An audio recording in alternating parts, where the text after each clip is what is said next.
Alhamdulillah wassalatu wassalamu ala Rasulillah wa ala alihi wa sahbihi wa mawalah wa la hawla wa la quwwata illa billahi wa ba'du. Baik, kita lanjutkan kajian kita, masih membahas kitab Arba'in Nawawi, dan kita masuk pada hadis ke-15. An Abi Hurairah radhiyallahu anhu anna Rasulullah sallallahu alaihi wasallam yaqul man kana yu'minu billahi wal yawmil akhir falyaqul khairan aw liyasmut wa man kana yu'minu billahi wal yawmil akhir falyukrim jarahu wa man kana yu'minu billahi wal yawmil akhir falyukrim dhaifahu, rawahul Bukhari wa Muslim. Dari Abu Hurairah radhiyallahu anhu, dia mengatakan Rasul sallallahu alaihi wasallam bersabda, barang siapa yang beriman kepada Allah dan hari akhir, maka berkatalah dengan kebaikan atau diam. Dan barang siapa yang beriman dengan Allah dan hari akhir, maka hormati tetangganya. Dan barang siapa yang beriman kepada Allah dan hari akhir, maka hormati tetamunya. Hadis ini ulama menggolongkannya sebagai nisful Islam, separuh dari Islam. Karena Islam itu terbagi menjadi dua hak. Pertama, hak yang diberikan kepada Allah Subhanahu wa ta'ala, seperti sholat, doa, baca Quran, dan begitu seterusnya. Yang kedua, hak yang diberikan kepada sesama manusia, sesama hamba Allah Subhanahu wa ta'ala. Salah satunya terangkum dalam hadis yang kita akan bahas di pagi hari ini. Makanya hadis ini bagus sekali, indah sekali, karena hadis ini bicara tentang nisful Islam, separuh daripada Islam. Abu Qatadah, salah satu perawi hadis ini, ketika dia membaca kalimat man kana yu'minu billahi wal yawmil akhir falyaqul khairan aw liyasmut, barang siapa yang beriman kepada Allah dan hari akhir, maka ucapkan dengan ucapan yang santun, kalau tidak bisa diam. Kata beliau, gara-gara hadis ini aku lebih banyak diam dibandingkan bicara. Setelah aku membaca hadis ini, kata beliau, aku lebih banyak diam dibandingkan bicara. Kenapa? Karena Rasul mengatakan as-sumtu najah, diam itu lebih banyak selamat dibandingkan banyak bicara. Makanya Abdullah ibn Mubarak rahimahullahu ta'ala mengatakan, kalau bicara itu bernilai seperti perak, maka diam itu bernilai seperti emas. Artinya kalau orang berbicara dan isinya ketaatan kepada Allah Azza wa Jalla, akan diberikan nilai perak, maka diam jauh lebih berharga dibandingkan bicara yang santun, karena nilainya adalah emas. Saking pentingnya menjaga lisan, gitu maksudnya. Bahkan sampai ada ulama yang mengatakan, kalau seandainya saya ini bicara, kemudian pembicaraan saya ini buat takjub orang lain dan takjub kepada diri sendiri, maka sebaiknya hentikan bicaranya. Dan kalau dengan diamnya orang suka, maka pergi diam. Maksudnya ulama dulu itu menjaga hati gitu. Sampai-sampai kalau ngomong orang suka dengan ucapan kita, malah yang ngomong suruh diam. Takutnya nanti takabur gitu ya. Ulama dulu seperti itu. Kalau orang lain asik bicara, tambah lagi kalimatnya sama kita kan. Karena kita ini kadang-kadang tidak pernah mengerem bicara. Bahasa ibu-ibu ember gitu ya, atau baskom. Udah ngomong banyak ngomong tuh mulut ember gitu. Ya. Sebenarnya kalau bicara tentang masalah kalam pembicaraan itu kan ada dua macam. Ada pembicaraan yang kalau orang bicara itu berpahala.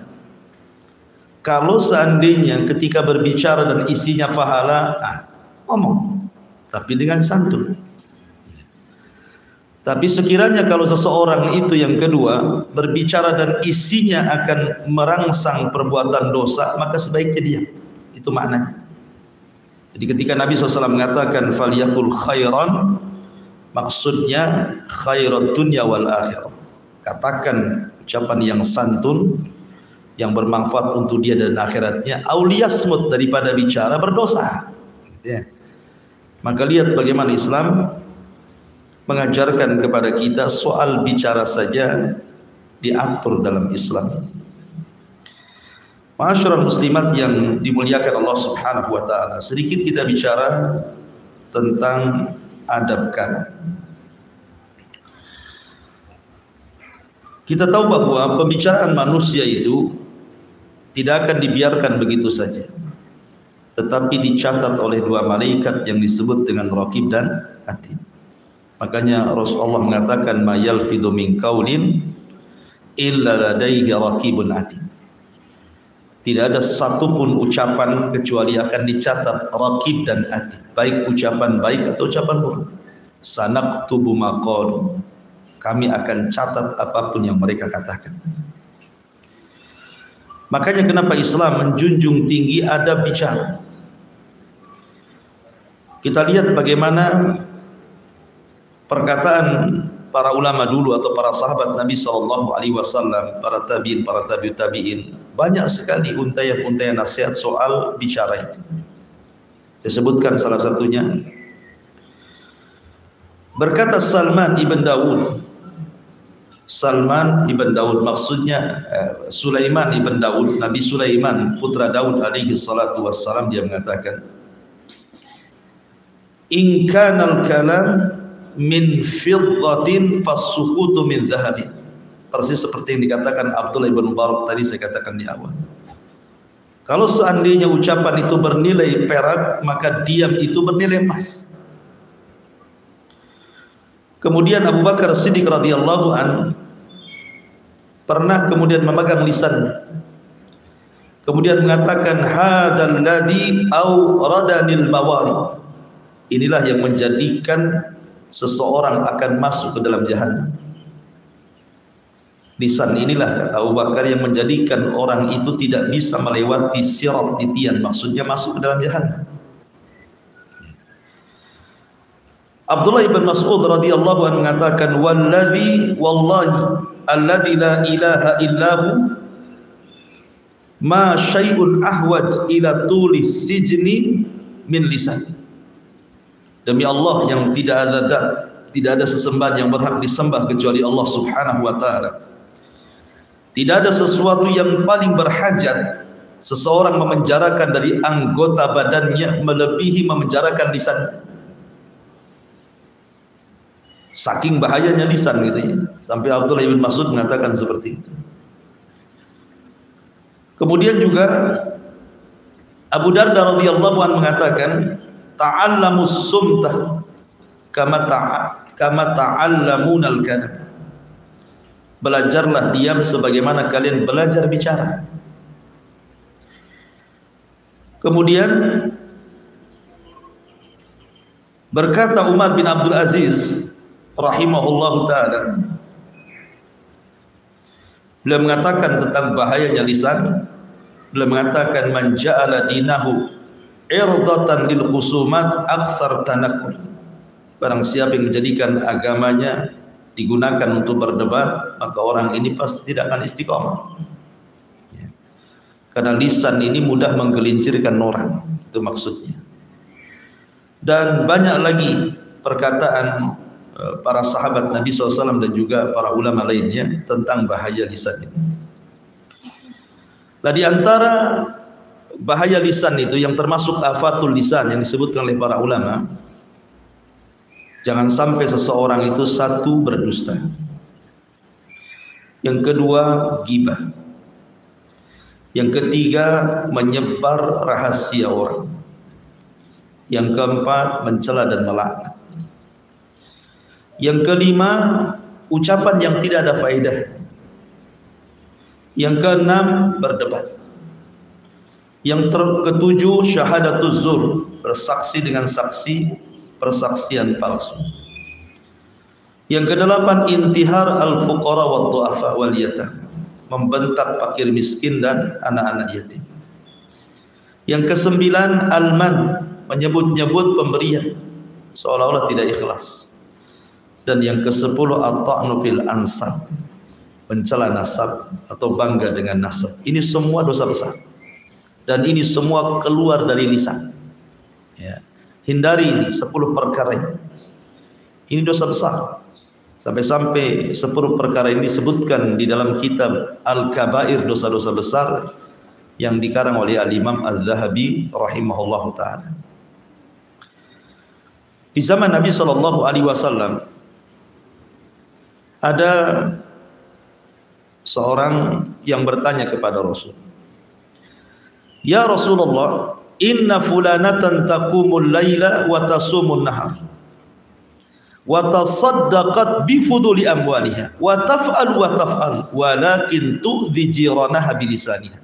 Rasul, saya ini punya tetangga seorang wanita, Masya Allah, sholat malamnya tidak tinggal, puasa sunnahnya tidak tinggal, sedekahnya rajin, berbuat baiknya luar biasa, tapi lisannya pun tidak pernah dia menyakiti tetangganya. Bagaimana menurutmu wanita seperti ini? Lihat bagaimana pertanyaan orang ini kepada Rasul menyinggung soal wanita. Karena biasanya dosa lisan itu kebanyakan dari wanita, ibu-ibu, ya, dosa lisan itu. Maka dicontohkan di sini seorang wanita, bukan laki-laki. Maka Nabi SAW langsung berteriak dan mengatakan, la khaira fiha. Wanita itu tidak punya kebaikan secuil pun. Ia min ahlin nar, wanita itu pasti masuk neraka. Coba bayangkan kan, sholat malamnya rajin, puasa sunnahnya oke, sedekahnya luar biasa, berbuat kebaikannya tidak putus, tetapi lisannya setajam silet kepada tetangganya. Kata Rasul, tidak ada faedahnya itu sholat malam, puasa sunnahnya, sedekahnya, kalah dengan dosa lisannya. Ya. Karena Rasul mengatakan la khaira fiha, tidak ada kebaikan sholat malam, tidak ada kebaikan puasa sunnahnya, tidak ada kebaikan sedekahnya, tidak ada kebaikan berbuat baiknya. Kenapa? Terkalahkan dengan dosa lisannya. La khaira fiha, tidak ada kebaikan wanita itu. Bal hiya min ahlin nar, bahkan dia layak masuk neraka, kata Nabi. Tapi lihat pertanyaan selanjutnya. Kata Nabi SAW, ya Rasulullah, inna fulanatan la tusalli illa al-maktubah wa la tasumu illa Ramadan wa la tatasaddaq walakin la tu'dhi jiranaha bilisaniha. Rasul, ada wanita tidak sholat kecuali yang wajib-wajib saja, sunnahnya jarang. Ada seorang wanita jarang berpuasa kecuali Ramadannya dia jaga, dan dia pun tidak pernah bersedekah dan jarang berbuat baik, tapi dia jaga lisannya, dia tidak pernah menyakiti tetangganya. Nabi mengatakan apa? Hiya min ahlil jannah. Ini wanita termasuk penduduk surga. Dari sini kita mengetahui bahwa dosa lisan mengalahkan amalan sunnah. Dosa lisan itu bisa mengalahkan amalan sunnah. Tetapi orang yang menjaga lisan bisa mengalahkan amalan sunnah. Karena orang ini, wanita yang satunya kan ini kurang sunnahnya, sholat malamnya jarang, puasa sunnahnya tidak, gitu ya, sedekahnya pun tidak juga, tapi dia berusaha menjaga lisannya. Kata Rasul, dia termasuk penduduk surga. Luar biasa, ya. Jadi wanita yang pertama ini masuk neraka Itu bukan karena berzina, bukan karena minum khamar, bukan karena berjudi, tidak, karena lisan memasukkan dia ke neraka gitu ya. Dan yang satu juga sama, dia masuk surga bukan karena dia beramal amalan besar, sholat malam pun tidak gitu ya, puasa sunnah pun tidak, dia yang wajib-wajib saja, tetapi rupanya keutamaan menjaga lisan mengantarkan dia masuk ke dalam surga. Makanya Rasul mengatakan, man kana yu'minu billahi wal yaumil akhir falyakul khairan aw liyasmut. Barang siapa yang beriman kepada Allah dan hari akhir, maka ucapkan yang santun, kalau tidak bisa maka sebaiknya diam. Ma'asyiral muslimat yang dimuliakan Allah Subhanahu wa taala. Lalu apa dan bagaimana adab bicara itu sebenarnya? Maka yang pertama, la yatakallam illa fihi naf'un. Tidak boleh bicara kecuali di dalamnya ada manfaat. Ini satu. Coba pikir dulu, kalau saya ngomong ini ada manfaatnya tidak? Itu maksudnya. Ini yang pertama. Yang kedua, menjaga dan memilih waktu yang tepat untuk bicara. Tidak semua tempat, semua waktu kita bicara, tidak. Ada kalanya kita diam, tetapi kita carilah pilih-pilih waktu kapan tepatnya bicara. Ngobrol baik dengan suami gitu ya, ngomong dengan tetangga ingin menasihati, kan mesti ada waktu-waktunya. Kemudian juga yang nomor 3, langsung kepada pokok pembicaraan. Kalau bisa itu to the point, tetapi dengan bahasa santun. Kadang ada orang mutar-mutar yang diajak bicara aja pusing akhirnya kan itu. Kamu ini ngomong apa kan itu. Kemudian yang keempat, memilih bahasa. Memilih bahasa ini penting gitu ya. Apalagi di beberapa daerah itu kan ada mufradat yang mungkin kalau sama mungkin itu ya maknanya, tetapi kalau yang disebut ini kasar sekali, ini halus sekali gitu ya. Kan ada dalam setiap adat daerah itu bahasa-bahasa yang santun, yang setengah santun, yang kasar itu.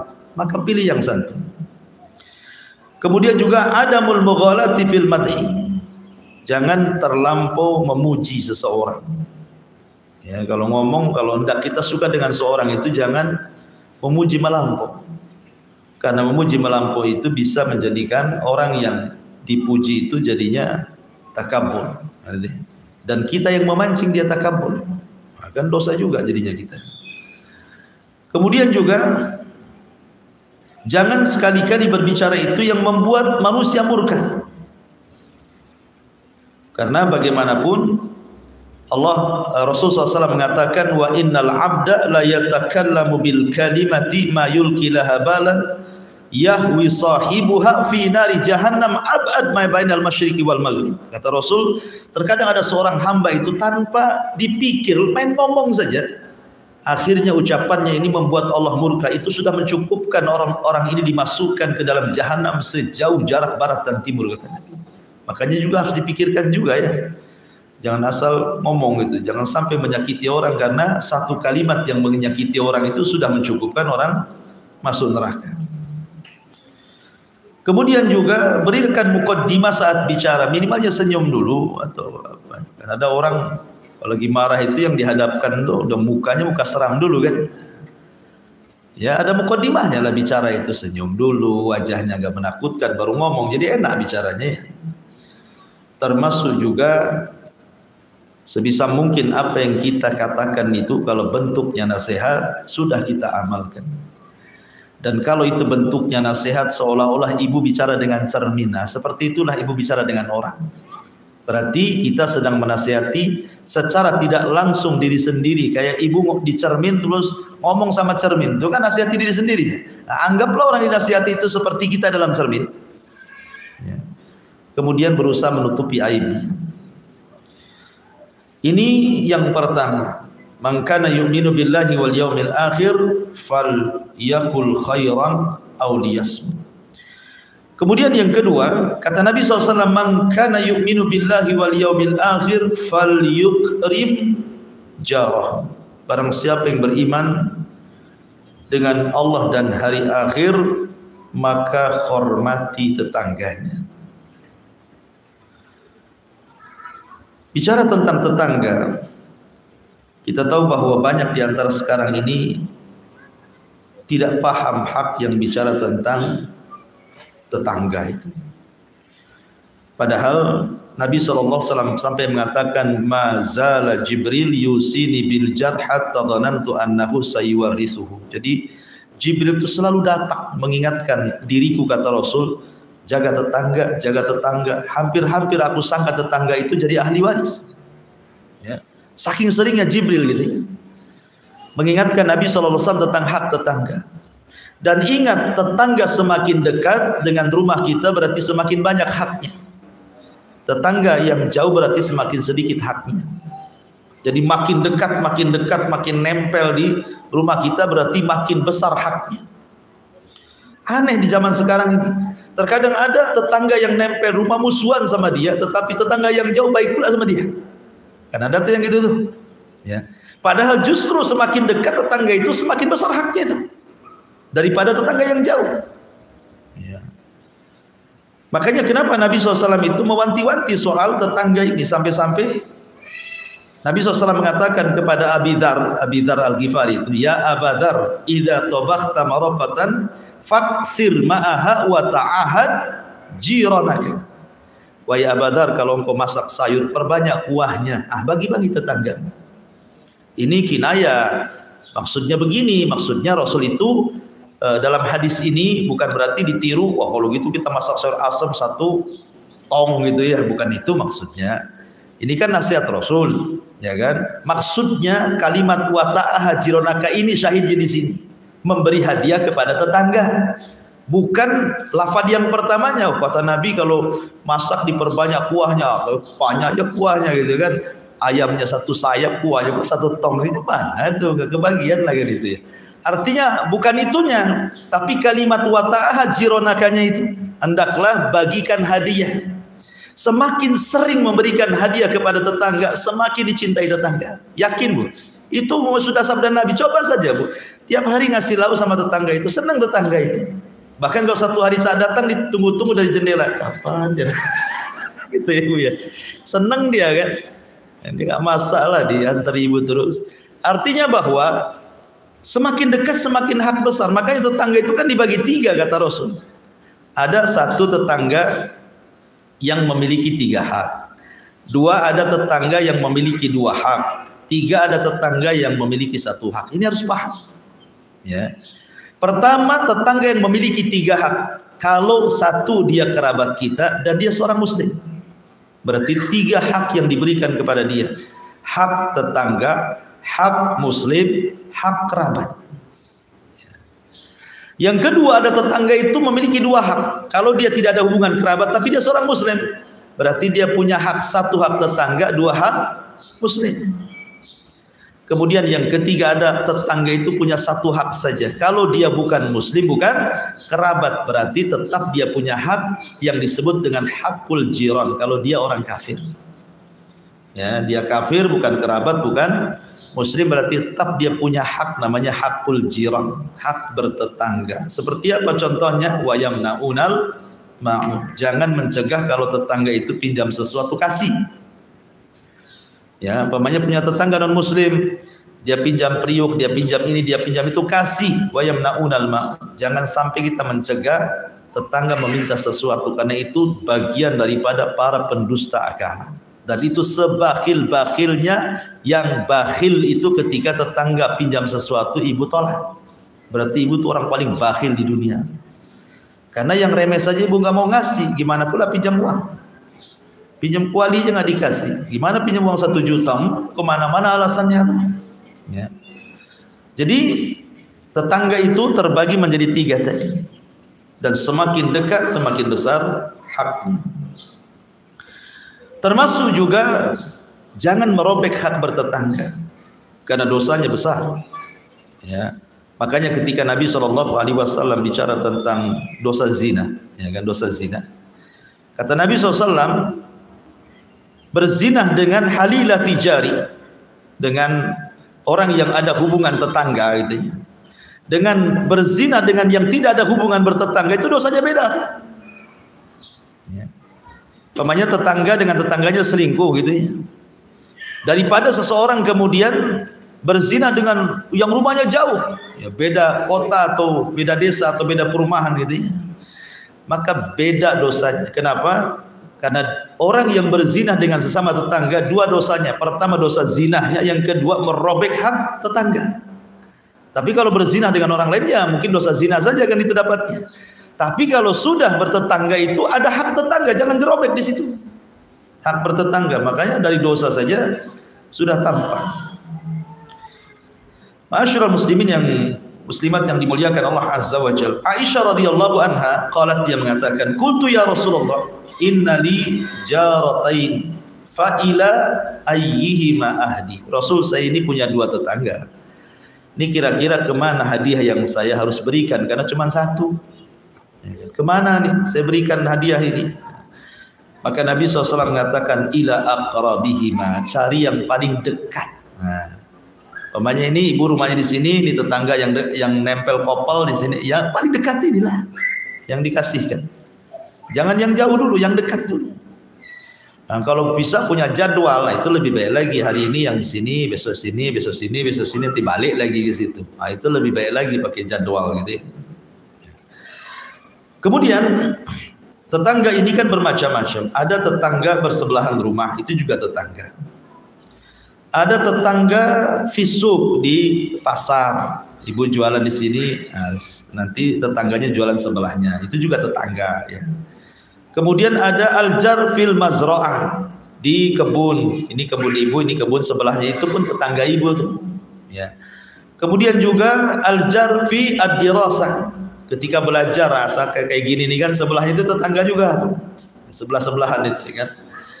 Kemudian juga ada aljar fi al-maq'adi al-markabati, ketika ibu naik di bus di mana gitu kan, sebelahnya ada orang duduk atau di pesawat, itu pun dianggap tetangga, ada haknya ya. Jangan kemudian main ambil kursi, naik pesawat, naik apa gitu kan, sengaja barang pula ditaruh di kursi sebelahnya padahal tiketnya cuma satu kursi itu. Nah, itu nyakiti tetangganya lah kan gitu. Kasih, memang ini hak orang lain. Sengaja tuh biar orang itu duduk sebelah sana gitu kan. Nah, kalau kosong kan alhamdulillah dapat dua kursi ya, bisa lah tidur saya. Itu orang kan ada tuh orang kayak gitu itu ya. Dia nggak tahu hak bertetangga orang kayak gini. Ya. Jadi tetangga itu ada juga aljar fil amal. Ya, tetangga dalam bekerja di kantor, ya kan, itu juga disebut tetangga. Jadi memang tetangga itu bermacam-macam. Taib. Di antara hak yang paling besar kepada tetangga itu, pertama raddus salam. Jangan lupa menjawab salam. Kalau tetangga mengucapkan salam, jawab. Ya. Kemudian yang kedua ijabatud dakwah. Kalau ngundang, datang. Jangan sampai tidak datang. Ya, itu penting itu. Dan yang paling penting lagi kaful adha. Kaful adha anhu. Jangan membalas keburukan tetangga dengan keburukan. Sabar. Nah, itu paling penting. Jadi kalau tetangga ngomong apa-apa, ibu diam sajalah. Itu paling besar haknya. Sebab Bu, kalau ibu bertengkar dengan tetangga Bu, itu bisa tahunan tengkarnya itu. Dan bukan hanya antara ibu dengan dia, bisa keturunannya pun ikut-ikut bertengkar. Yang nggak ada kaitan-kaitannya itu ikut tengkar. Kenapa? Karena hari-hari ketemu. Ketika hari-hari ketemu itu sakit hatinya itu tajaddud, jadi berubah-ubah, jadi memperbaharui lagi kan. Jadi malas, akhirnya biasa lewat depan biasa saja, akhirnya lewat belakang rumah lalu balik jadinya. Ya kan? Jadi kalau bisa sabar, sabar itu lebih baik, dan itu hak yang paling besar, kaful adha. Ya. Kemudian tahammul adha, tahammul adha iljar tadi, kemudian kaful adha artinya kaful adha itu tidak menyakiti, dan sabar ketika tetangga menyakiti disebut tahammulil adha aljar. Kemudian juga tafaqqud, biasalah seseorang itu kehilangan, kalau nggak ada tetangganya kehilangan, kok nggak nampak kemana gitu ya. Nah, itu juga termasuk adab juga ya. Dan yang paling penting adalah satruhu wa siyanatu irdih, jaga kehormatannya, jaga aibnya. Kalau ada tetangga nih bertengkar nih karena kopel, zaman sekarang kan susah kita menghindari supaya nggak dengar ucapan tetangga ini. Kadang-kadang rumah kita ini berdempetan, jadi kalau tetangga bertengkar dengan suaminya, dengan orang tuanya, dengan kerabatnya, kedengar sampai rumah kita kan. Nah, kalau kita mendengar, maka amanahlah kuping kita. Anggap saja apa yang dibicarakan itu nggak ada urusan dengan kita. Jangan pula kemudian ketika keluar, kenapa lama? Aduh, nggak tahu tadi tetangga sebelah ribut lah. Ngapain kok cerita gitu? Nggak usah ceritain. Itu kan dengan mengatakan tetangga ribut itu kan namanya, walaupun hanya ngomong gitu saja, itu sudah membongkar aib dia kan. Apalagi dirinci, ributnya apa? Diperinci satu-satu kayak rekaman aja. Nah, itu lebih parah lagi. Oh, ngasih tahu saja nggak boleh. Ya. Cari alasan yang lain yang jangan menyinggung tetangganya. Jadi akhirnya orang nggak tahu tetangga ribut jadi tahu lah gara-gara ibu kan. Nah, jadi itu juga penting. Artinya satruhu wasyanatu irdi, penting menjaga aib dan juga kehormatannya, jaga. Ya. Kemudian al-ihda ilaihi wa mawaddatihi, kasih hadiah dan cintai tetangganya. Taib. Kemudian yang ketiga, kata Nabi SAW, man kana yu'minu billahi wal yawmil akhir fal yukrim dhaifahu. Barang siapa yang beriman kepada Allah dan hari akhir, maka hormati tetamunya. Masyarul muslimat yang dimuliakan Allah Azza wa Jalla, bicara tentang tamu. Tamu itu datang bawa berkah, bukan datang bawa sial. Apalagi tamu itu dia seorang musafir, orang jauh maksudnya. Datang ke ibu bertamu, berarti tamu itu mau berkah karena doanya orang musafir itu mustajab. Ya. Dan kewajiban ibu memberikan hak kepada tamu itu 1 hari 1 malam. Kemudian sunnahnya 3 hari. Kalau sudah lewat 3 hari itu tergantung ibu lah, kan gitu ya. Tapi yang wajib itu 1 hari 1 malam.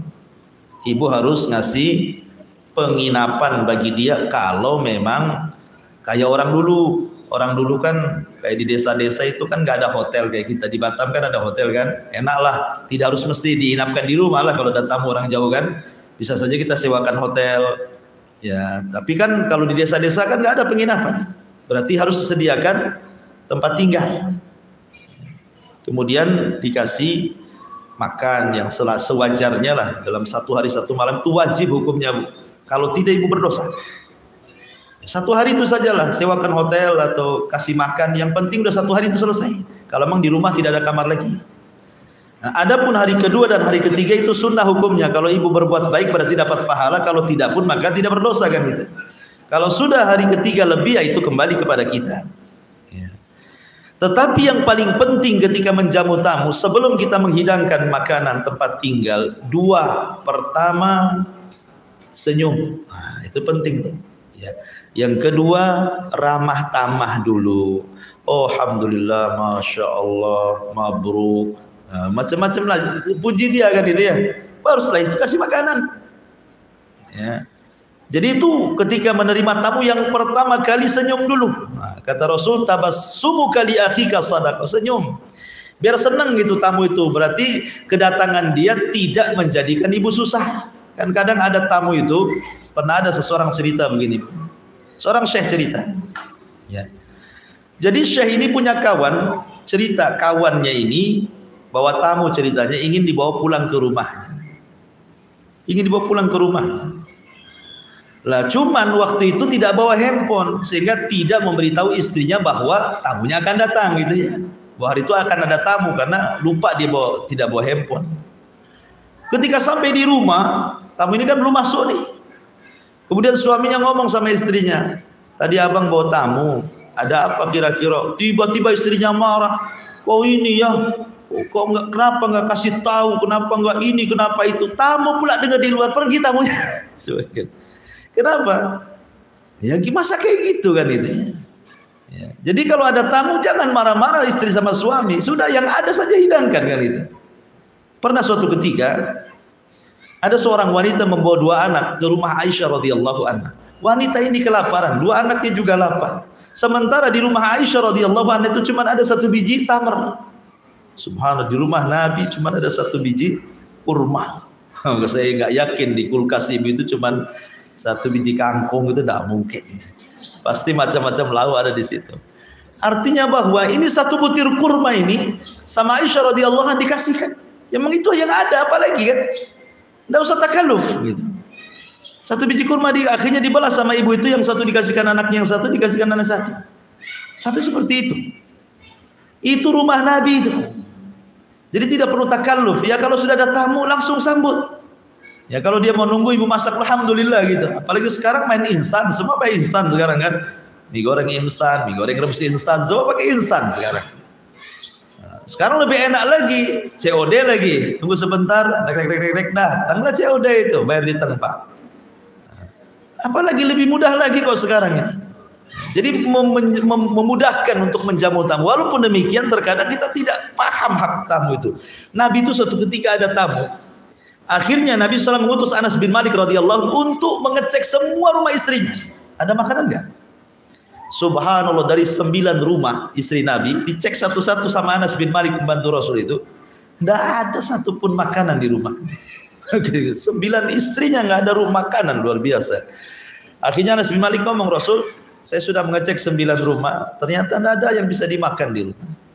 Maka Rasul berdiri dan mengatakan, siapa yang mau menjamu tamu Rasulullah? Wa qama rajulun minal ansar. Tegak seorang laki-laki dari Ansar. Ada yang mengatakan Jabir bin Abdullah radhiyallahu anhu. Jabir ini tanpa pikir, di rumahnya ada makan, nggak ada makan, main bangkit saja saya wahai Rasul. Akhirnya kemudian Jabir pulang dulu ke rumahnya. Kemudian dia mengatakan kepada istrinya, wahai istriku, tadi sesudah janji ingin menjamu tamu Nabi. Hal indakum syai'un, adakah sesuatu yang bisa dimakan? Kata istrinya, tidak ada, illa qut sibyan, kecuali makanan untuk anak kita. Ya. Tetapi suaminya mengatakan, ya sudah, kalau memang itu qutus sibyan, itu makanan untuk anak, begini saja. Nanti sebentar lagi tamu akan datang, kau buat anakmu capek, kau buat main sehingga lupa dia lapar sampai tidur gitu. Nah, dibuat syukur supaya kayak gitu. Supaya jangan ingat makan. Gimana caranya? Terserah kamu, pandai-pandai kamu lah kan itu. Nanti kalau tamu datang karena malam-malam kan itu peristiwanya, kamu pura-pura aja benerin lampu itu, kau tiup lampunya, bilang aja lampunya rusak biar tamu jangan lihat gitu. Sampai seperti itu loh sahabat itu membuat siasat gitu ya, karena tidak ada apa-apa yang bisa dimakan. Sementara kalau tamunya melihat cuman ada makanan sedikit kan bisa saja tamunya nggak enak kan gitu ya. Tapi gimana Jabir itu supaya tamunya enak? Dia ngomong sama istrinya, buat anakmu tidur, bagaimana caranya? Jangan dimakan. Buat lampu itu mati, bagaimana caranya supaya tamu tidak melihat kita. Sampai seperti itu menghargai tamu itu sahabat tuh. Jadi akhirnya kemudian malam itu dia menjamu tamu. Besok harinya Nabi SAW turun wahyu kepada Jabir bin Abdullah radhiyallahu wa yu'thiruna ala anfusihim walau kana bihim khasasah. Begitulah sifat para sahabat, mendahulukan orang lain padahal dirinya sendiri sangat memerlukan. Sampai seperti itu ya. Sahabat itu menjamu tamu. Taib. Adapun berkaitan dengan adab masalah memuliakan tamu ini. Pertama, saya sebutkan dulu keutamaannya. Satu, keutamaan menjamu tamu itu sababun linailit taufiq minallah. Ibu akan mendapatkan taufik dari Allah Subhanahu wa ta'ala. Ingat ketika Nabi SAW mendapatkan wahyu, kemudian melihat Jibril dalam bentuk asli, kemudian ketakutan luar biasa kan. Akhirnya Khadijah radhiyallahu anha menghibur Nabi kan, dan mengatakan, orang sepertimu tidak akan dihinakan Allah. Kenapa? Karena salah satunya karena engkau suka jamu tamu kan, itu ya perkataan Khadijah kepada Rasul itu. Artinya orang yang menjamu tamu tidak akan dirugikan hidupnya, tidak akan dihinakan Allah, sebagaimana perkataan Khadijah kepada Rasul, wallahi la yuhzikallahu abada, orang sepertimu loh tidak mungkin dihinakan Allah. Kemudian Khadijah menyebutkan kebaikan Rasul sampai menyebutkan wa tuqrim dhaif, karena engkau suka menjamu tamu. Maka orang yang suka menjamu tamu akan dapat taufik dan tidak akan dihinakan Allah. Yang kedua, sabab lidukhulil jannah. Jelas itu sebab masuk surga. Karena ada hadis Rasul yang mengatakan, ya ayuhan nas Abshus salam wa at'imut ta'am wasalu wasallu wan nasu niyam tadkhulul jannata bisalam. Kata Nabi SAW, wahai manusia, sebarkan salam, kasih makan. Kasih makan ya maksudnya bisa ke fakir miskin, bisa ke anak yatim, bisa ke tamu gitu ya. Kemudian sholatlah dan manusia tertidur, kamu akan masuk surga dengan selamat. Jadi memberikan jamuan kepada tamu salah satu sebab surga. Dan ini khutbah pertama Rasul ketika sampai dari Makkah ke Madinah. Ini khutbah pertama yang Rasul katakan, wahai manusia, sebarkan salam, kasih makan, sholatlah, di saat manusia tidur kalian akan masuk surga dengan selamat. Kemudian yang nomor 3, sebab mendapatkan kamar-kamar khusus di surga. Bukan hanya masuk surga, dapat kamar lagi di surga.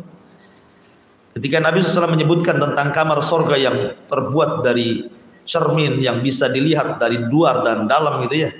Kemudian orang-orang menyangka bahwa itu khusus untuk para nabi, kata Rasul bukan. Kamar-kamar itu dikhususkan pertama liman atabal kalam, bagi orang yang santun bicaranya, sama tamu santun ya. Kemudian wa it'am at-ta'am, memberi makan tamu fakir miskin dan yang lain. Wa shalla lillahi bil laili wan nasu niyam, salat di malam hari sementara manusia sedang tertidur. Maka kata Nabi SAW, 3 perkara ini seseorang bisa mendapatkan kamar-kamar indah di surga. Termasuk juga yang keempat, menjamu tamu salah satu adalah perkara yang sangat mahbubun ilallah, sangat dicintai oleh Allah Subhanahu wa taala. Di antara adabnya satu, anna haqqadh dhiyafa salasata ayyam. Hak tamu itu 3 hari. Wajib 1 hari, 2 harinya sunnah. Tapi ada yang mengatakan bahwa ini hak ahlil qura, artinya yang dimaksud tamu itu tidak semua tamu. Maksudnya tamu, dikatakan tamu itu kalau datang dalam jarak safar, itu disebut tamu Bu ya. Orang Tanjung Pinang, orang Tanjung Balai datang ke Batam, itu disebut tamu. Karena apa? Sudah masuk masafah safar ya kan. Kalau dari Pinang ke sini kan sudah boleh jamak, boleh kosong, berarti tamu. Oh, kalau tetangga dua rumah bukan tamu datang ke ibu ya. Saya ingin bertamu lah ke sebelah, mau nginep di sebelah, kan hak saya 3 hari. Enak kali, karena nggak ada makanan di rumahnya, saya mau bertamu sama dia aja lah biar makan 3 hari tempat dia kan. Bukan tamu, tamu satu Batam, ini Batam bukan tamu. Tamu itu yang ada jarak safar maksudnya. Itu disebut tamu namanya ya. Kemudian yang kedua, alla yatakallaf al-mudhib li dhaifihi ma laysa indah. Jangan membebankan seseorang kepada tetamunya apa yang dia tidak miliki. Jadi tidak perlulah seseorang itu istilahnya karena tidak punya apa-apa akhirnya tidak mau jamu tamu. Tidak maulah, janganlah ke rumah saya. Nah, alasannya nggak ada apa-apa di rumahnya kan. Jangan, datang saja gitu. Apa yang ada itulah yang ibu berikan. Tidak usah takalluf gitu kan. Makanya Nabi SAW ketika bertamu kepada rumah Abu Haitham ibn Tiham bersama Abu Bakar dan Umar, dia datang. Kemudian Abu Haitham itu kan karena tamunya orang besar, Nabi, Abu Bakar, Umar ini kan tamu hebat-hebat kan. Dia langsung ambil pisau mau ngambil kambing yang paling besar, kambing pejantan itu. Kata Rasul, iya kawal halub. Jangan itu katanya. Yang ini saja kata Rasul, yang kurus-kurus ini saja. Nah, ini tamu yang seperti ini tahu diri ibu namanya. Nah, ibu jadi gitu, jadi tamu pun ada hak juga. Ya, kalau sudah tahu tuan rumahnya sibuk, ibu langsung komen, enggak usah apa-apa gitu ya. Walaupun sebenarnya hatinya enggak apa-apa, mau keluarkan aja. Tapi kan ada basa-basinya lah gitu maksudnya ya. Supaya tuan rumah itu juga enak gitu. Karena dia kan ada orang itu yang enggak bisa nahan gitu, kayaknya malunya lebih ke depan, menjamu tamunya ke belakang kan jadinya. Akhirnya karena malunya lebih besar enggak jamu tamu jadinya. Jadi itu penting, jangan takalluf ya. Kemudian juga tahniatul baiti listiqbalid duyub idza hadaru, berusaha untuk mengucapkan tahniah, selamat datang ya, ngomong baik lah, doa gitu. Masya Allah, sudah lama kita ketemu, gimana kabar, gimana anak, gimana, pokoknya basa-basi lah kan itu ya. Ini ada tamu diem saya, tamunya pusing lah kan itu. Orang ini suka nggak sama saya di sini? Kan ada orang itu yang mau ditamuin nggak mau gitu. Kemudian yang nomor 4, an yakum ala hidmati dia fihi binafsihi. Kalau bisa jangan nyuruh orang.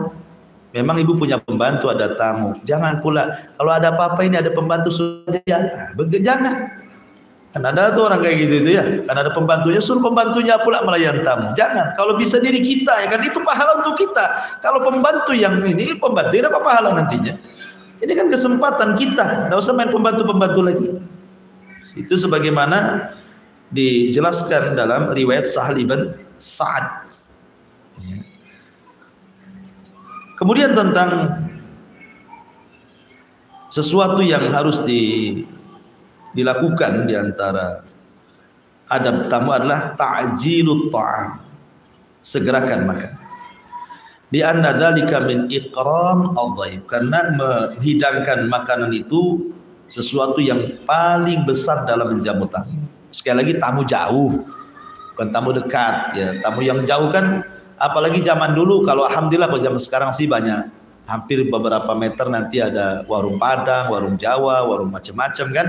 Sehingga kadang-kadang tamu itu sebelum sampai ke ibu udah makan dulu kan. Tapi zaman dulu kan nggak ada kayak gini-gini kan. Ya, nggak ada warung-warung itu. Sehingga datang itu memang lapar betul tuh. Nah, sehingga kenapa masalah ta'jilut ta'am ini, segera menghidangkan makanan, itu nomor 1 dalam menghormati tamu. Ya. Makanya ketika Ibrahim alaihi salatu wasallam kedatangan tamu dalam bentuk manusia, padahal tiga-tiganya malaikat, hendak menghabarkan kelahiran Ishak dan hendak menghancurkan negeri Sodom, maka Rasulullah SAW langsung mengambil pisau dan menyembelih untahnya. Jadi tidak ngobrol lagi, nah, suruh duduk langsung ke belakang, gitu ya. Menunjukkan apa? Menghadiahkan makan itu disegerakan kepada tamu. Kemudian juga yang selanjutnya adalah alla yabkhal bima'idatin, jangan bakhil dengan makanan di meja makan. Jangan bakhil. Kalau memang ada di kulkas itu, ya keluarkanlah dari itu. Apa yang ada di kulkas itu. Apalagi ibu tahu tamu ini kesukaan apa gitu kan, maka lebih bagus lagi. Wala yanamu qablah, jangan tidur sebelum tamu tidur. Ada orang ya kan, tamunya belum tidur, ibu sedang orok-oroknya kencang pula, tamunya tak bisa tidur pula. Ya kan? Biar tamu dulu tidur dan nampak tidur, kita tidur. Karena biasanya tamu kan orang jauh cepat tidur, capek gitu ya. Kemudian wala yashku az-zaman bihudurihi, dan jangan mengeluh soal waktu karena kedatangannya. Jangan mengeluh kepada tamu gitu ya. Kemudian kama la yukallafu nafsuhu fawqa ma yuti, jangan juga sebagaimana seseorang tidak boleh memberatkan dirinya di atas kemampuannya. Kemudian juga tasyyi'ud dhaifi ila babid-dari, berusaha menarik tamu itu langsung dibawa ke dalam rumah. Nah, jadi kalau tamunya ada di pagar, Bu, ya ibunya keluar langsung ditarik itu ya tangannya, ayo masuk gitu kan. Ini enggak, dari dalam rumah, masuk aja katanya. Adabnya lu enggak ada, Ibu. Ya. Jadi keluar, ambil, masuk, digiring gitu ya. Jadi menunjukkan senang, teriak-teriak pula di dalam rumah. Masuk aja selagi di dapur. Ibu lu, sopan santunnya lu enggak ada. Ya. Baik. Kemudian juga Allah yashba qablah summa yansarib wa yatrukuhu. Jangan ibu lebih kenyang dibandingkan tamunya. Ibu masak banyak, ibu pula yang paling congos itu. La haula wala quwwata. Ya, jadi kalau tamu, biarkan tamu dia tengok lauk yang disukai, biarin aja. Ibunya sudah suka nih, udah begadang-gadang kalau nggak diambil tamu, alhamdulillah. Nggak apa-apa, lirik-lirik aja. Tapi biarkan dulu tamu makan. Ya, sekali tamunya pula lebih congok gitu. Habis pula stres ibu. Tahu gitu saya sembunyikan di dapur. Ya. Jadi jangan sampai tidur kenyang sebelum tamu kenyang. Jangan berpaling dari tamu sebelum tamu selesai makan. Ya. Jadi terkadang orang itu kadang-kadang simpel aja. Udahlah ya, makan ya, saya tinggal dulu ya. Nah, kan ada tuh yang kayak gitu tuh. Nah, enggak, jangan begitu. Tunggulah, entah ibu tunggu di kamar kah, tunggu di mana. Yang penting ibu jangan, takutnya ada apa-apa. Nanti lagi makan ikan banyak duri, keselak, pusing dia kan gitu. Ibu nggak ada di situ. Jadi jangan sampai kemudian meninggalkan tamu sampai dia betul-betul selesai makan. Kemudian juga kama qala Ats-Tsauri, idza zadaka akhuka fala taqul lahu atakul. Sufyan Ats-Tsauri mengatakan, apabila saudaramu, tamumu ziarah kepadamu, jangan kau katakan mau makan, jangan. Atasyrab, mau minum, jangan. Tapi sediakan makan, sediakan minum. Soal dia mau makan mau minum urusan dia. Tapi jangan ditanya. Ya, ini kan kebiasaan kita kan tanya kan. Udah makan? Kalau udah makan alhamdulillah, tak robek lah dompet nih. Jadi jangan sampai ngomong begitu. Ini kata Sufyan Ats-Tsauri, kalau datang tamu jangan pernah katakan atakul, mau makan. Nah, enggak. Sediakan makan saja. Soal dia mau makan, mau enggak terserah dia. Ya. Nah, ini juga salah satu adab juga ya. Adab tamu yang disebutkan oleh Sufyan Ats-Tsauri rahimahullahu taala. Adapun tentang hadis Nabi sallallahu alaihi wasallam tentang masalah tamu, Nabi SAW mengatakan, inna li zauriki alaika haqqan. Sesungguhnya kepada tamumu mereka punya hak. Bahkan suatu ketika Salman Al-Farisi ngomong sama Abu Darda dan mengatakan, inna li dhaifika alaika haqqan. Ya Abu Darda, sesungguhnya kepada tamumu itu ada hak yang harus engkau penuhi. Wallahu alam, ini diantara keterangan singkat dari hadis ke-15. Makanya kenapa begitu indahnya Islam ini, sampai ulama menggolongkan hadis ini separuh daripada Islam. Wallahu alam. Silakan Bu kalau ingin bertanya. Iya. Assalamualaikum warahmatullahi wabarakatuh.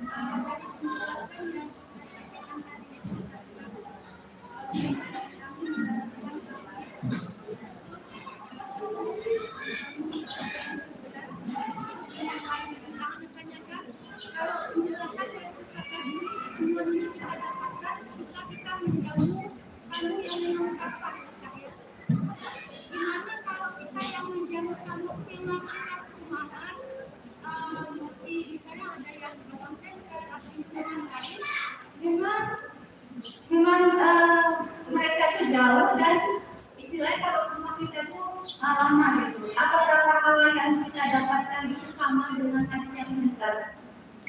Ya alhamdulillah. Hadis-hadis tadi kan umum, memberi makan pada siapa saja, menjamu seseorang umum. Maksudnya begini, tamu yang dikatakan punya hak, kalau kita tidak menjalankan hak kita berdosa, itu maksudnya tamu yang sifatnya memiliki masafah safar jauh. Karena di zaman dulu tamu-tamu itu memang mereka kalau safar kan capek gitu ya. Nanti sampai perlu istirahat, perlu makan, perlu apa kan, zaman dulu kan. Tapi kalau zaman sekarang kan dipermudah. Kadang-kadang tamu ini nginep sebelum sampai ke rumah kita. Banyak tamu itu yang nggak mau membebankan orang yang ditamuinya. Terkadang dia sudah sebelum sampai ke rumah dia sudah nyewa hotel sendiri tuh. Kan banyak tamu yang gitu itu kan. Karena tidak mau memberatkan. Makanya tamu-tamu akhirnya sebelum kita datang itu dia sudah di hotel dulu. Saya sudah di hotel katanya kan. Ya kata ibu, alhamdulillah sudah di hotel. Jadi maksudnya begini, kalau memang secara umum berbuat baik itu pasti berpahala. Secara umum ya kan, ngasih makan, senyum, ngomong baik, ngomong santun, ngasih tempat, itu semua sama pahalanya. Cuman ada hak yang lebih ditekankan kalau memang sifat tamu itu memang mendesak untuk kita memberikan hak. Seperti tamu jauh itu kan memang mereka butuh hak sama kita kan, butuh tempat tinggal, butuh makan. Ya. Tapi sekarang mau tamu mau dekat mau jauh pun kadang-kadang mereka segan dengan kita. Makanya kalau kita berbuat baik sama tamu, pasti dia akan ingin bertamu terus sama ibu. Ya kalau kita baik. Tapi kalau kita jahat satu kali, sekali aja bertamu tuh. Sekali aja tidak akan mau lagi. Ya, kalaupun mau paling tidak mau bertamu lagi. Sebentar aja dia pergi lagi. Gitu kan. Jadi orang itu kan kama tadinu tudan, biasa seperti itu. Sebagaimana engkau melakukan orang seperti itu, maka orang pun akan diperlakukan seperti itu juga. Ya, kalau kita jahat, maka orang pun akan jahat sama kita. Sama saja soal pahala itu. Wallahu a'lam. Iya.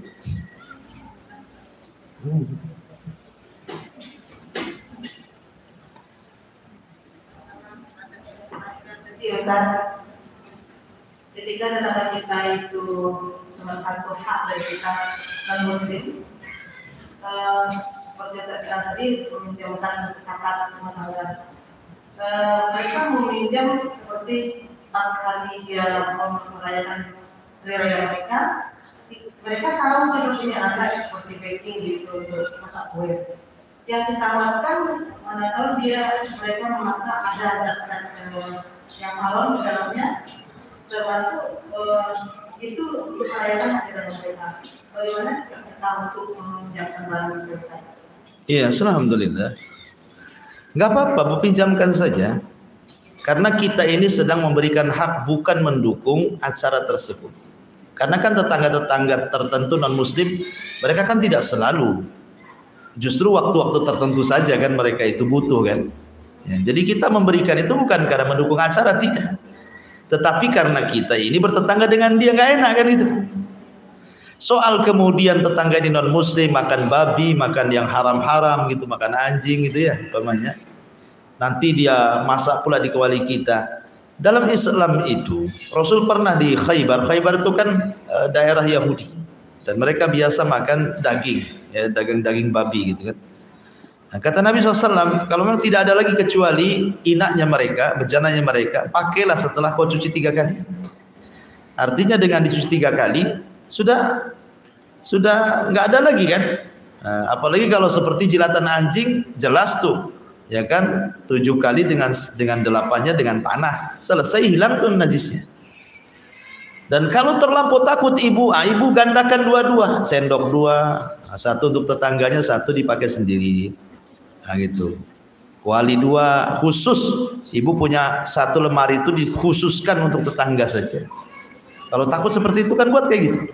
Kalau memang Allah berikan rezeki, ibu bisa beli 2-2. Tapi kalau memang tidak bisa, nah, dan tetangga ma'ruf itu makanannya, ya pas datang barang itu cuci sajalah. Kan habis dicuci hilang najisnya. Apa masalahnya?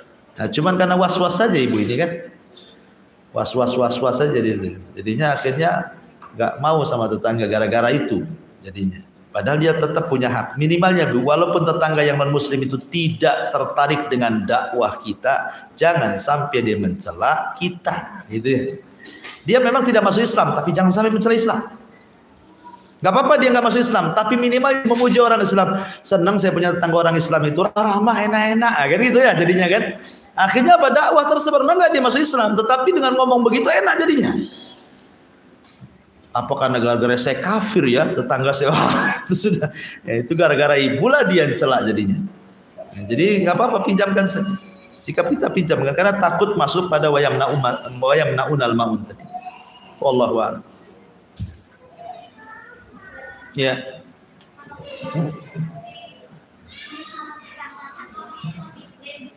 Nggak dengar, oh pakai itu. Ah.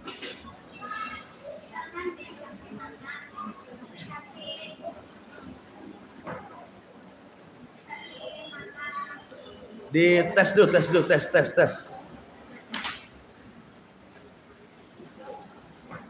Iya, Ustaz begini, pengalaman sama kita kan dikasih makan sama orang Nasrani, jangan sama asal langsung kayak aja dikasih mie gitu kan, mie dimakan, itu kamu juga ya? Oh, tetangga non muslim? Iya, kan ada salah langsung kayak semakin kayak ada juga orang Nasrani, terus dimakan. Kita kan nggak ada yang bilang itu kan sering makan babi anjing. Terus itu maksudnya itu jadi haram atau tidak itu jadi makan jalannya itu. Karena ada kebanyakan orang-orang itu nggak mau dibuatnya sama dia itu alasannya sama mereka itu jalannya itu sering kena babi apa yang itu. Iya. Kalau itu kalau kita enggak pikirannya bisa dicuci menurut kita. Iya. Jadi pertanyaannya, boleh nggak dikasih makan mie dari tetangga kemudian kita makan? Ya, tapi asalnya semacam kayak ada. Iya, paham. Iya.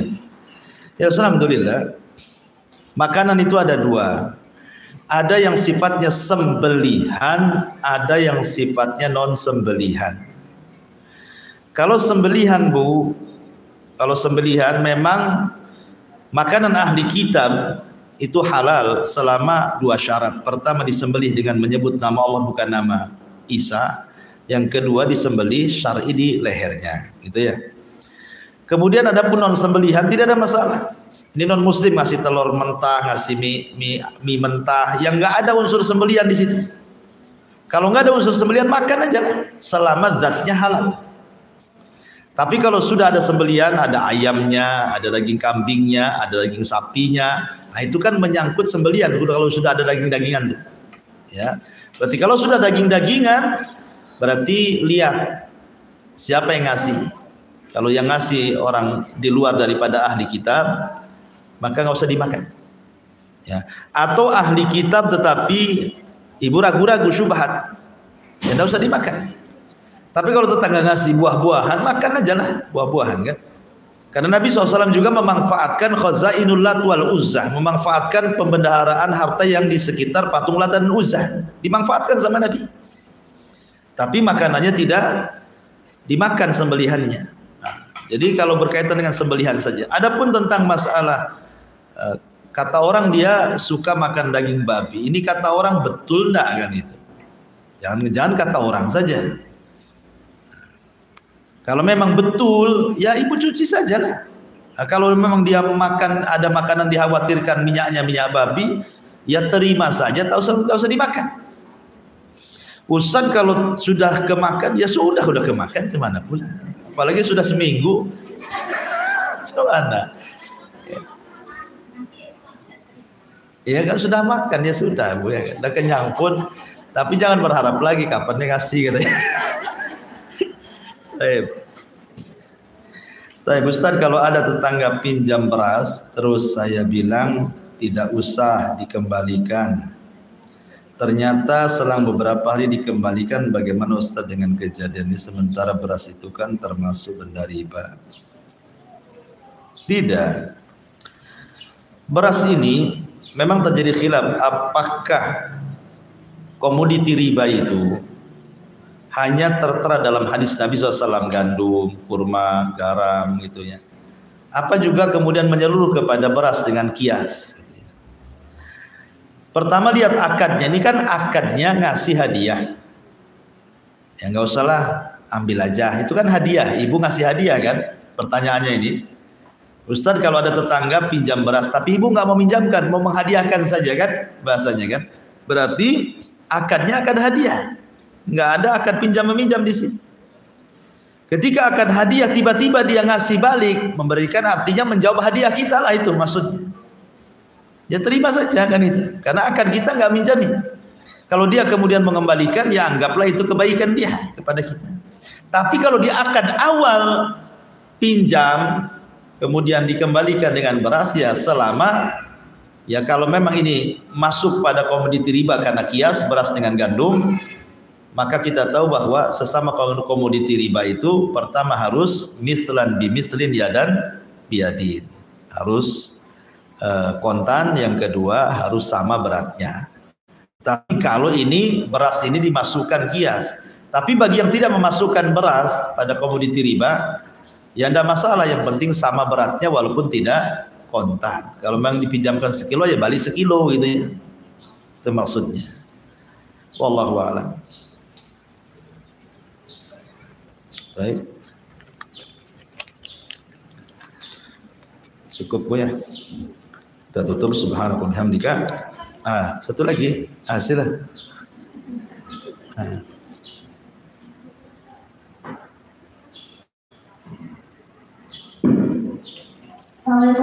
Waalaikumsalam. Kalau misalnya kita menjauh tamu, terus tamunya bilang, udah rumah nggak apa-apa, kita tidak turun menjauh atau kita kena lagi. tamunya menolak dijamu gitu ya. Ya jangan lihat tamunya menolak, tetap kita berbuat baik sama tamu. Makanya tadi kata Sufyan Ats-Tsauri, jangan pernah bertanya kepada tamu mau makan apa, mau minum apa. Kan itu ya, kata Sufyan Ats-Tsauri. Tetapi sediakan makan, sediakan minum. Soal dia tidak makan, tidak minum, urusan dia. Ibrahim tetap menyediakan, tamunya nggak makan. Sudah disediakan makanan enak sama Nabi Ibrahim, tidak ada satu tamunya yang makan. Tidak makan daging, tidak minum. Ya gimana malaikat tamunya? Ya kan? Kan malaikat tamunya menjelma manusia, tapi Ibrahim tetap itu menyediakan tuh semua makanannya. Lihat makanan pun tidak malaikat, yang dilihat wajahnya Ibrahim. Ketakutanlah Ibrahim ini. Oh, dikasih makan yang dilihat wajahnya, dikasih minum dilihat wajahnya. Sementara Ibrahim sudah tua, ini tamu muda-muda, jangan-jangan jahat kan itu ya. Akhirnya kemudian baru tahu setelah itu malaikat. Tapi lihat adabnya di sini. Udah kasih aja semua. Toh kalaupun tamu pergi ya kita juga yang makan tuan rumah. Masih bisa dimakan sendiri gitu ya. Kalau memang tidak habis sedekahkan ke tetangga, fakir miskin. Gak ada masalah. Jadi kewajiban kita tetap menjamu tamu. Soal tamu itu, oh nggak usah itu basa-basi dalam hatinya, nggak apa-apa gitu itu. Gitu ya. Dan kalau bisa terbaik Ibu ya, terbaik. Maksudnya begini, ini tamu jauh nampaknya haus ini. Ibu kalau orang cerdas itu pasti Ibu bisa memperkirakan. Nah, ini kalau dikasih aqua gelas nggak hilang hausnya nih. Gitu kan, jangan. Ini harus dikasih jus ini kan gitu ya. Jadi kalau orang cerdas kan dia akan tahu kondisi tamu ini suka apa kan. Nah, ini enggak, tamu paling ini aqua gelas. Ya kan? Makanannya goreng bakwan, aduh. Baik, subhanallah bihamdika, asyhadu an la ilaha illa anta astaghfiruka wa atubu ilaik. Allahu ta'ala alam. Assalamualaikum warahmatullahi wabarakatuh.